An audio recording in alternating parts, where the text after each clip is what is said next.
Before we get started today, make sure that you have a rubber band. You're probably going to need a lighter one and one that's a little bit heavier. And your mat. You won't need any weights this month. Hey, happy March. It is almost spring. Yay. This is your March warm-up video, and before we get started, I wanted to answer a couple questions that I've heard from people. The first question is, how do you pick these movements that we're doing and why? And the answer to that is, every human should be able to do basic human movements: pushing, pulling, hinging, squatting, and carrying heavy stuff. We should all be able to do that. All of these movements are regressions and progressions of those basic movements. And so that's how I pick. Number two, people ask me, why can't we just keep doing the same warm-up? I figured out January, then you changed it to February, now it's different in March. And the reason is, we want everyone to get to a baseline level of fitness, and then we want to elevate you. We want to get you better. So if you keep doing the same old things all the time, pretty soon you're not going to get any positive results. So I hope that clears up a couple of the questions. For right now, there won't be any new circuits, but there will only be new warm-ups. So enjoy, and as always, reach out, ask questions if you need anything.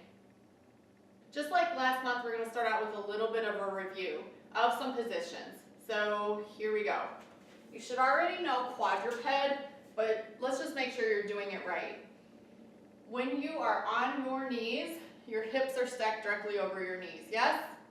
When you go into quadruped, your hips are going to stay directly over your knees, your hands are going to be underneath your shoulder.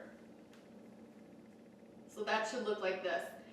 Your head is in alignment with your spine, you're neither hanging it down nor looking up, everything's in nice alignment.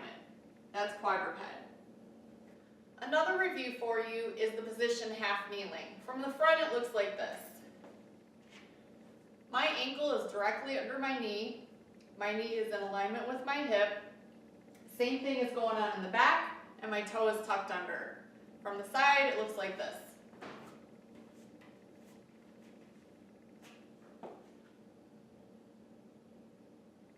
Next up, I want to review a new position, or maybe just new to you. It's push-up position plank, and it really is just the top of the push-up exercise. It looks like this. My hands are directly underneath my shoulders, head is in alignment with my spine, and my hips are up. My ribs and my hips are close together. My rear end isn't up in the air. I'm definitely not sagging down. Everything is in alignment. Push-up position plank, or pup. Another new position that we'll be using this month is the half kneeling wide position. So we've done half kneeling before and we just reviewed it. Here's what wide looks like. You're going to take a giant step forward with your front leg and a giant step outward. But notice my foot is still facing forward. It's not facing out, it's not facing in, it's forward. My stance is just much wider.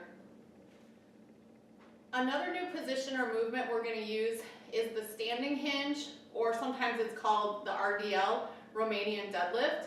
The important thing to remember about the RDL is that your knees are soft but straight and your back is neutral. So from the front it would look like this. I'm going to use the stick just for demonstration purposes. From the front, I'm hinging at my hips. Notice I'm not looking at the camera. My head is in alignment with my spine. My knees are soft, and I'm back up. Let's look at that from the side. Feet are about shoulder width apart, nice and tall, hinging from the hips. Knees are soft, back is neutral. Come on back up. And then one more demonstration. I'm going to take the stick and put it nice and straight on my spine. Notice how I have contact with my lower back and with my head and with my shoulder blades. And as I hinge or RDL over, I'm going to keep that contact. Finally, we're going to use the top of the split squat position. You're familiar with this because we did bottoms up split squats. So let's just get into position by doing that again. Here's the bottom. Here's the top. Notice that my back knee is somewhat bent and I'm on my toe. Let's look at it from the side. Here's the bottom, here's the top, back knee is somewhat bent, and I'm on my toe. This month we're going to do scap push-ups. These can be done either in quadruped position, which I'm showing here, or in push-up position plank. You just want to make sure that your hands remain directly under your shoulders regardless of the position. The quadruped position is definitely going to be easier. Let's get in position, hands directly under your shoulders, either in quadruped or push-up position plank. Try to flex and extend only the area of your spine, which is near the level of your shoulder blades. This is not a low back exercise.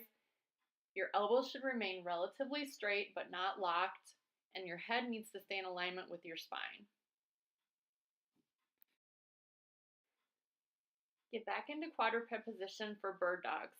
This month we're adding on a lateral reach, which is going to be a lot more difficult than just the regular bird dog. Hands are directly under your shoulders, your knees are directly under your hips. You're going to lift up the right arm and the left leg into regular bird dog position and then extend both laterally away from your body. You want to hit the position, hold the position, and then move into the next position. Try not to twist and turn your body, and we're going to do all of the reps on one side before we switch sides.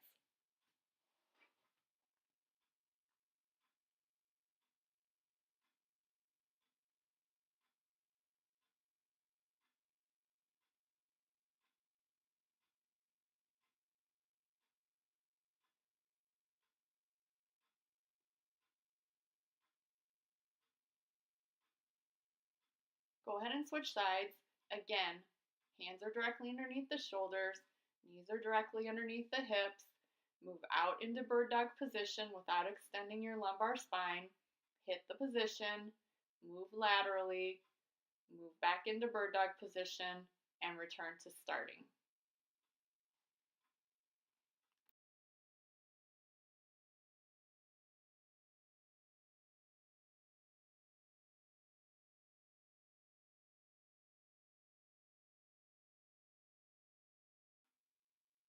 The hip hinge, or RDL, is a very important movement to master in our line of work. So we're going to be practicing that a little bit more this month. We're going to go from a hip hinge to a knee hug. So we're going to be working on some mobility and balance. We're going to do all the reps on one side, and then we'll switch to the other side. So hip hinge, hug that knee up, place the foot back down, hip hinge, and repeat.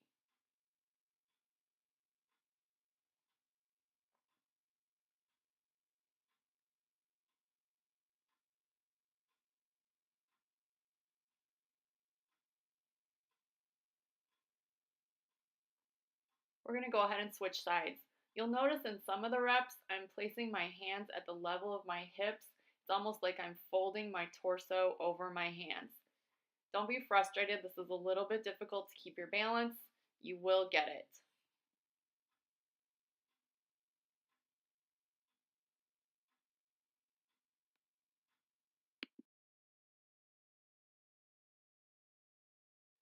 Let's get into that wide half kneeling position that I showed you at the beginning. Your foot reaches forward and out, but your toes are facing forward, not to the side. If your right knee is down, your right hand is down on the floor, your opposite hand is placed behind your head, almost like you're doing a crunch. You're going to bring elbows close together and then rotate as much as you can, elbow to the sky. It helps a lot if you will follow the movement of your elbow with your eyes. Most of this movement should be coming from the thoracic spine. You will get a tiny bit of movement in the cervical and the lumbar spine, but it should be primarily thoracic spine. Go ahead and switch sides. So you're way out front and way out to the side. Opposite hand on the back of the head, rotating the thoracic spine, touching elbows together, and then rotating upward.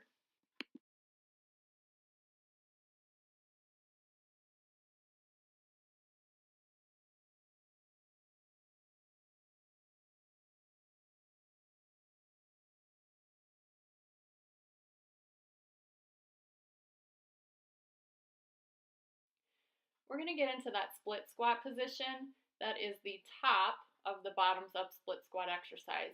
Your front foot should be flat and your back foot should be up on the toes. You need to rotate in the direction that takes you over the leg that's in the front. So if your right leg is in front, you need to rotate right. I want you to try and make sure not to dip the front knee in and out as you rotate. This is a mobility and a stability exercise. Switch sides. I want you to complete all of the reps on one side and then switch sides.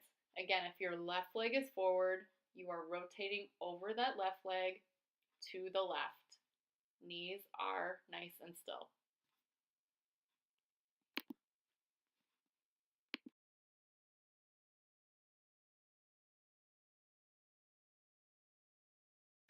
Let's take just a minute to talk about CARs, not the kind of beep beep CARs, but CARs as in controlled articular rotations.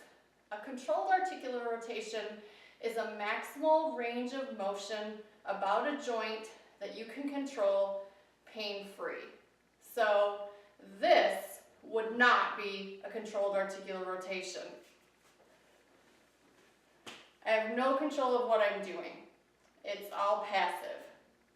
A controlled articular rotation would be when I'm putting a fair amount of irradiation into the rest of my body, so I'm making my muscles tight, and then I'm reaching through a range of motion, controlling it all the way around, and then reversing that direction.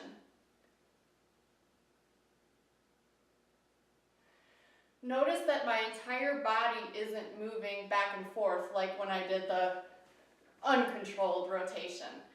Everything in my body is tight and stable except the joint that I'm trying to move. This month we're going to be working on controlled articular rotations on the hips. And it's a very, very difficult movement, but I ask you to be patient, try to keep your pelvis as still as you can, and get all of your movement, as much movement as you can, in pain-free range of motion around that hip joint. I promise it'll pay off in dividends. We're going to work on those hip CARs, our controlled articular rotations. I want you to be in quadruped position, and we're going to do one leg at a time.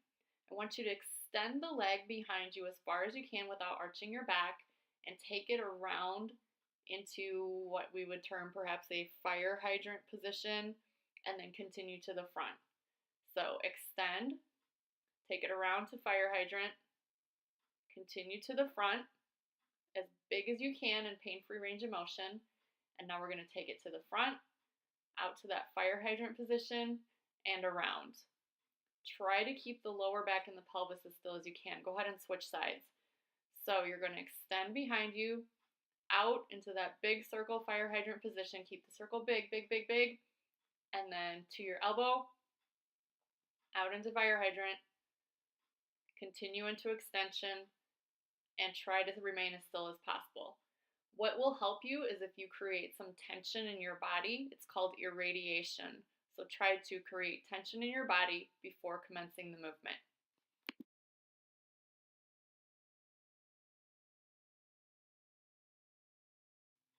Your next exercise is inchworm to overhead reach. I want you to make sure that your bottom ribs and your hips are nice and close together, and as you go through this exercise, continue to keep that spacing between ribs and hips. You shouldn't be flaring your ribs. So I want you to reach overhead without flaring your ribs, fold down, and walk your fingertips out to a push-up plank position. Try to get even a little bit further than hands directly under your shoulders. You get better activation of the serratus muscle when your arms are further out in front. So walk your hands out, far, far, far, don't fall on your face. Walk your hands back. If you need to bend your knees a little bit, do so. Again, hands overhead, walk your hands out, push up plank position a little bit further, walk your hands back, overhead, and again. Try to get those arms as straight as you can overhead without flaring the ribs.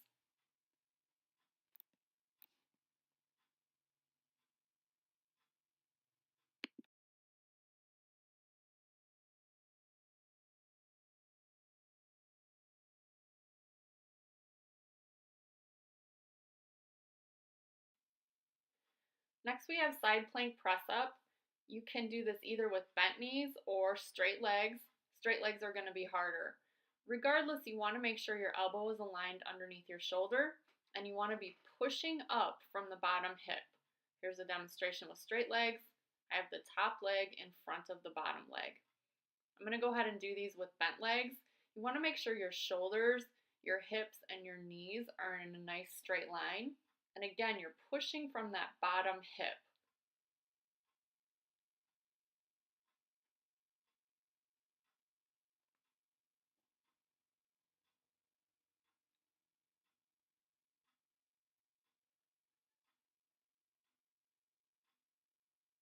We're going to go ahead and switch sides. Make sure that elbow is underneath the shoulder. Your shoulders, hips, and knees are all in alignment, and you're pushing up from that bottom hip.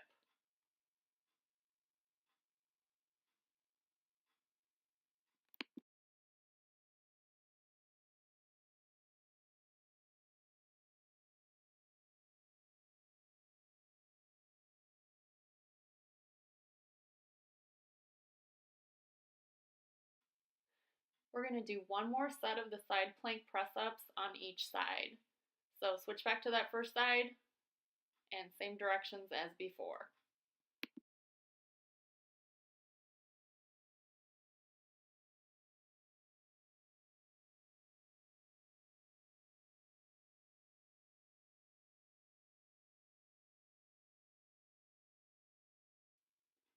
Switch sides.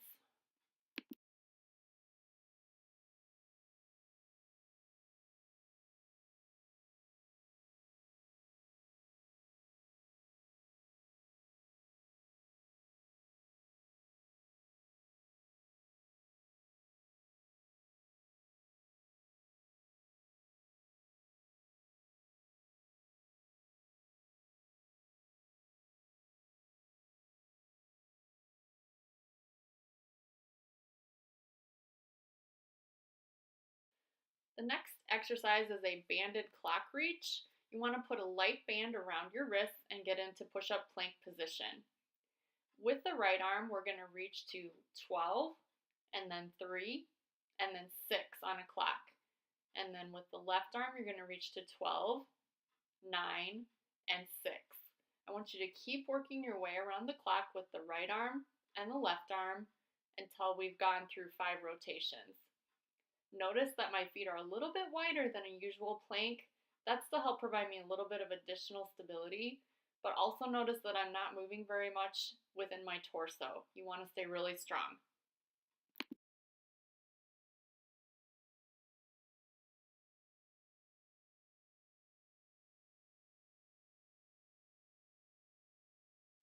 The last warm-up exercise is called the Elvis. You need to put the band around your knees, and it's going to be a little bit heavier band.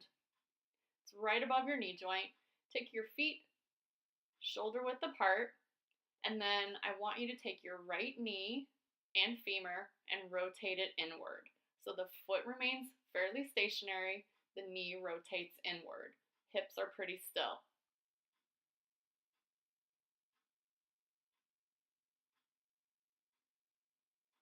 Now switch to that left knee. Same thing.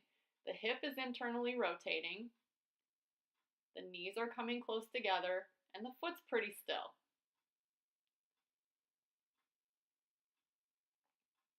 And finally, you're going to do both knees at the same time. I'm sure there's a really stupid 1940s dance that this goes with. I just can't remember what it's called.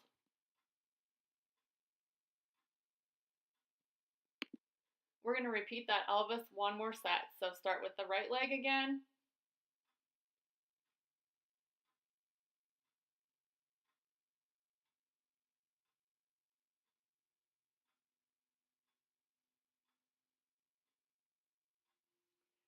Switch to the left leg.